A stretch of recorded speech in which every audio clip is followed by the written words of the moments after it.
Bismillahirrahmanirrahim. Assalamualaikum warahmatullahi wabarakatuh. Innal hamdalillah nahmaduhu wa nasta'inuhu wa nastaghfir wa na'udzu billahi min syururi anfusina wa min sayyiati a'malina may yahdihillahu fala mudhillalah wa may yudhlilhu fala hadiyalah. Asyhadu an la ilaha illallah wa asyhadu anna Muhammadan abduhu wa rasuluhu la nabiyya ba'da. Alhamdulillahirrabbilalamin. Segala puji kita panjatkan kehadirat Allah subhanahu wa ta'ala yang telah memberikan kita beribu-ribu nikmat sehingga kita masih bisa bertatap muka seperti sekarang ini. Salawat serta salam tak lupa kita haturkan kepada junjungan kita Nabi besar Muhammad sallallahu alaihi wasallam yang telah membimbing kita dari zamannya jahiliyah menuju zaman terang benderang seperti sekarang ini. Oke teman-teman, pada kesempatan kali ini saya akan berbicara mengenai self healing. Nah, mungkin beberapa di antara teman-teman ada yang sudah familiar ya mendengarnya, atau mungkin bahkan sama sekali belum. Oke, saya akan terangkan. Self healing adalah proses penyembuhan diri dari luka batin. Oke. Garis bawahi luka batin.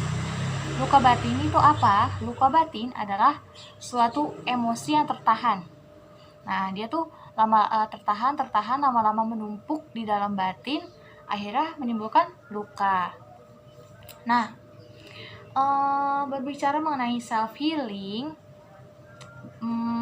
itu berkaitan dengan masalah dan emosi. Nah, kenapa begitu? Karena memang berkaitan erat gitu. Nah, ketika kita membicarakan masalah ya teman-teman, masalah itu setiap orang pasti kan punya masalah ya. Ada yang masalahnya biasa-biasa saja, ada yang mungkin agak rumit, nah ada juga yang pelik gitu. Nah, orang-orang yang seperti ini perlu untuk proses penyembuhan diri, perlu self healing tersebut. Karena kalau misalnya masalah itu dibiarkan terus-menerus, itu akan menyebabkan sedih yang berkepanjangan, akan menyebabkan emosi-emosi yang negatif berkepanjangan. Nah, ini pada tahap yang terakhir itu bisa menyebabkan apatis atau depresi. Nggak mau. Nah, makanya kita perlu untuk merecharge diri kita atau menyembuhkan diri kita. Oke, berbicara mengenai emosi teman-teman. Emosi itu nama lain dari movere.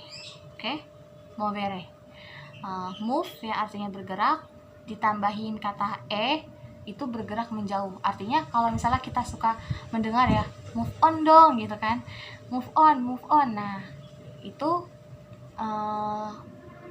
nama lain dari emosi, karena ya memang emosi itu sebenarnya ada tingkatan-tingkatannya. Oke. Tingkatan dari emosi yaitu pertama, ada sikap apatis. Nah, itu sikap yang paling bawah. Sikap apatis itu kalau misalnya cirinya adalah kita punya masalah nih. Masalah itu berat sekali. Nah, kalau misalnya kita menghadapi masalahnya itu dengan bengong, terus melamun, sampai nggak keluar air mata.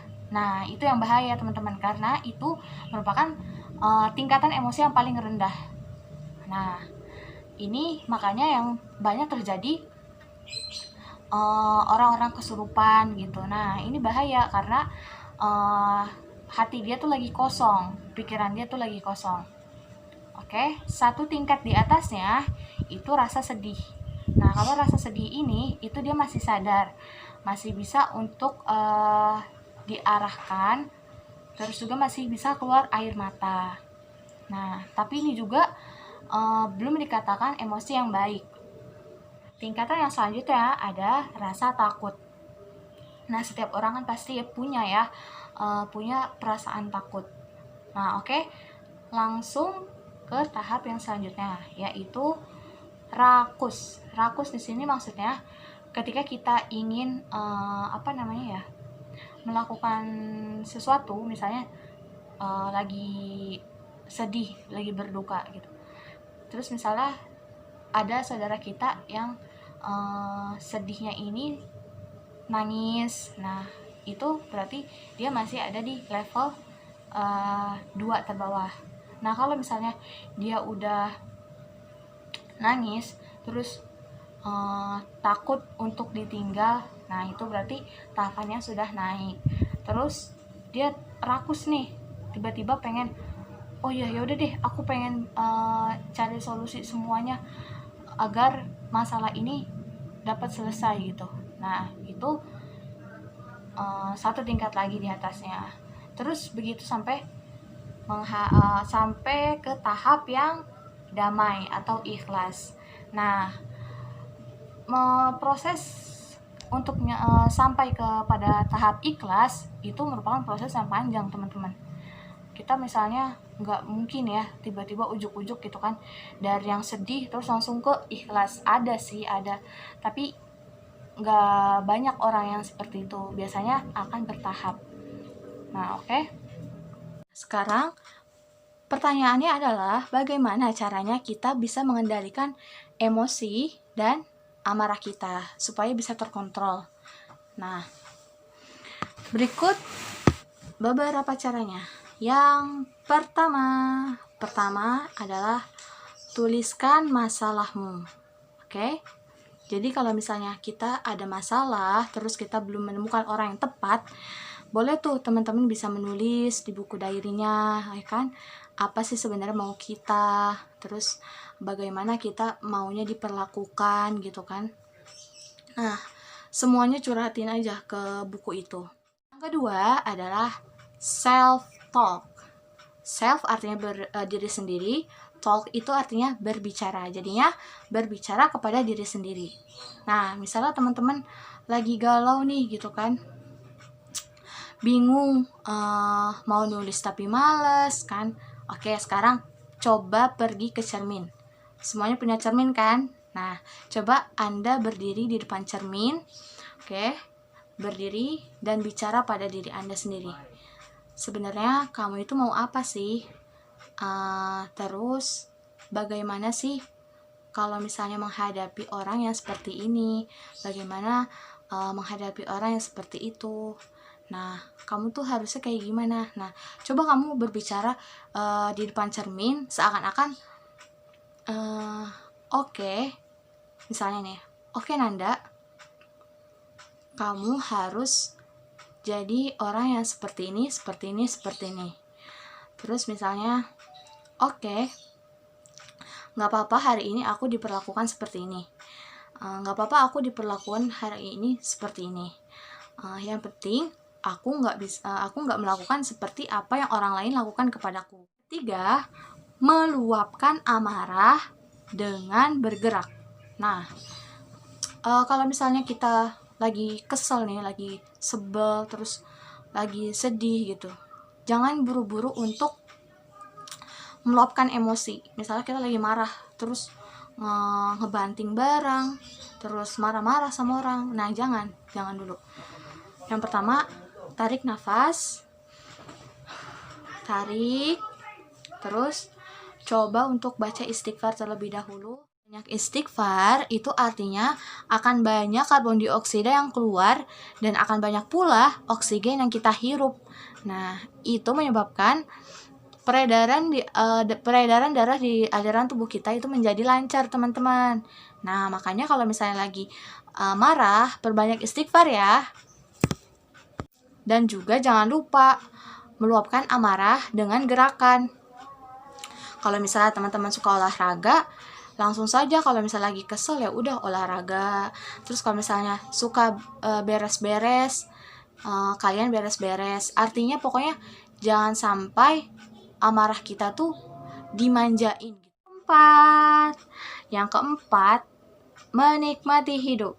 Nah, semua orang punya masalah, semua orang punya ujian yang paling berat sekalipun. Nah, tugas kita yaitu ya udah nikmati aja hidup ini gitu kan. Toh hidup itu sementara. nggak selamanya kita senang, nggak selamanya kita susah.